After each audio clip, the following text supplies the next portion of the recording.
Today, let's talk about these big reasons why email marketing isn't working for you.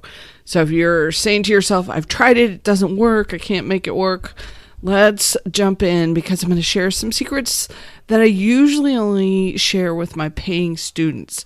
So I want you to learn and implement some of these concepts today, and then let me know if it's working better for you.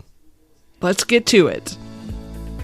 Welcome to the Course Creators HQ podcast, helping you navigate the latest techniques for creating and marketing online courses. And now, here's your host, Julie Hood. So we're back for the 2024 episodes of the Course Creators HQ podcast. I'm thrilled that you are here. Thanks for giving me your earbud space this week. And I want to talk about some really important pieces of your sales marketing. And that is email marketing. So don't groan on me. Don't leave on me. There is so much power here. In fact, there was a study from Litmus that said for every dollar that businesses invest in email marketing, they get $38 back. So let's make it work for you. I want to help you think about this in the right way and avoid some of these big mistakes that I see folks making so that you do not make them and have better luck selling your courses. And then we also have two more things coming up that can help you to, if you want just a little advice on how to make this all work better. The first one is our course sales launchpad. You can jump in today and get started. One of our big sections is email marketing. You'll get personalized help from me during our coaching calls. We have 2 of those a week. Plus you get the access to the membership and the courses all about where I spill the secrets on doing email marketing. So I hope you will jump in for that. And then if you need help with that lead magnet, we've got Mini Course Magic coming up again on the 18th of January in 2024. So it's going to be a really great workshop with a free tool to help you build a mini course as a lead magnet. So I walk you through exactly how to do it. So can't wait. Hope you will join us for both of those. The links are in the show notes. Okay, these big key reasons to making sure that email marketing is working for you. So number 1 is not tying your lead magnet to the actual course that you are offering. They need to work in tandem. And I'll tell you what I've seen in the past. Sometimes someone will have a lead magnet that is, hey, let's fix your mindset. But then they are selling a course on how to do Instagram. And they're so far apart that the audience may get confused about how that person is helping them. So I want you to tie a lead magnet to a specific course that you're selling. And think about, what is it someone needs to do at the beginning, an early step. Maybe it's a decision they need to make. Maybe it's a question they need to ask and answer. Maybe it's a checklist that they can use, but something early on, right before they could jump into your course. And that's the best lead magnet to then lead them in to purchase the course. Okay, number 2, and this is a big one and kind of one I don't hear a lot of people talking about, and that is not training your email subscribers to click from your emails.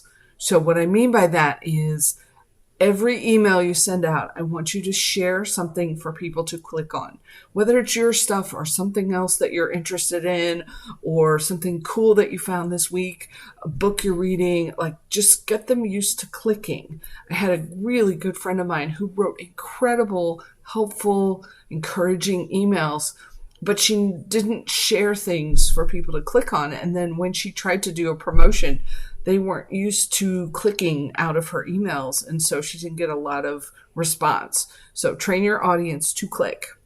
Number 3 is not being persuasive. And this is a big one. There's a lot here that you can learn. It's called copywriting, and it's WRITING, not the copyright like the office where you send your stuff to get a copyright. This is different. Copywriting is learning to be persuasive and learning to convert people in an ethical way, but just being more persuasive with what you're saying and what you're writing and what you're sending out in your emails. So I'll link to a book in the show notes that if you want to get started, it'll give you some places to start thinking about to improve your copywriting to be more persuasive. And then number 4 is not building that connection and nurturing your audience. So once someone signs up, you want to hit them right away with a really warm and welcome message. And then I want you to be consistent with your emails. No guilt if you haven't done this in the past, but let's just fix it going forward. So the reason is that consistency, when people get used to hearing from you regularly, it builds their belief in your talents, in your ability, in your authority, and it helps get them to that place where they believe that you are the perfect person to help them. So use that emails that you're sending out to build that connection, to talk about different issues that are coming up for them and talk about how you've worked with them. You want to help your audience see themselves in your emails and in the stories that you're telling about the people that you're working with. Because when they can recognize it, that's going to also build that belief. Number 5 is not getting your emails opened at all. So the big thing for this one is your subject lines. So if you do nothing else from this episode of the podcast, I want you to go out and work on your email subject lines. You can even use ChatGPT and say, please rewrite this subject line and make it more persuasive. And so every subject line, put thought into them. If you're doing generic things where you're like, newsletter for January 24th, 2024, those do not get emails opened.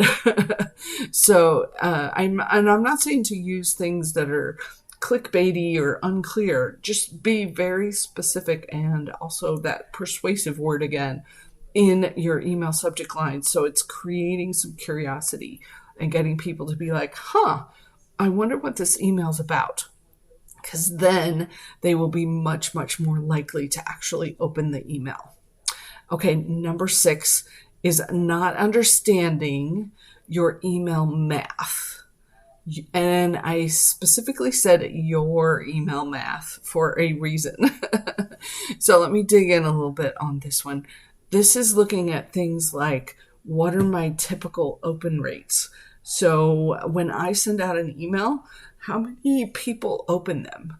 And then what are your click-through rates? So when you send out an email, we're sending them with things for people to click on. How many clicks do I typically get from my emails?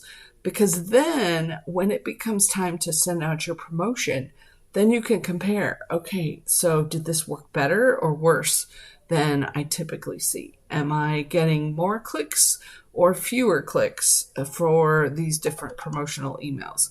Is it working, and am I getting those results? And if you aren't looking at the math behind all of this, that's one quick and easy place to actually get some more ideas about what's working.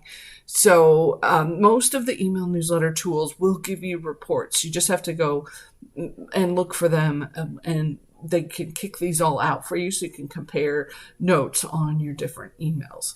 So you want to start paying attention to how that's working, how that's happening, and what those numbers are. And just to give you a little bit of a benchmark to work from, typically, if you can get somewhere between a 20 to 40% open rate, you're doing really, really good. And that shocks a lot of folks who are just getting started, and they're like, you mean not everyone opens my email? And no, unfortunately. So get started with that, paying attention to those numbers, because then you're better able to make decisions on, oh yeah, this email worked really well, so I need to do more of this, versus, oh yeah, this email did not work. I'm not going to repeat that one. I need to change some things up. So pay attention to those numbers. And then number 7, and I may have some pushback on this one, is not enough promotional emails. And so the actual stats on this are all over the place as far as how many times someone needs to see the promotion for your online course before they sign up. And I've seen everything from 7 to 12 times to 18 times. Like, it's been all over the map.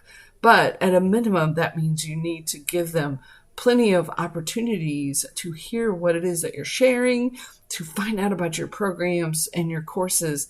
And especially, if they're not opening every single email, if you send out 7 emails about your latest course launch and they only open half of them, they're still only getting 3 to 4 messages through to even hear about your course.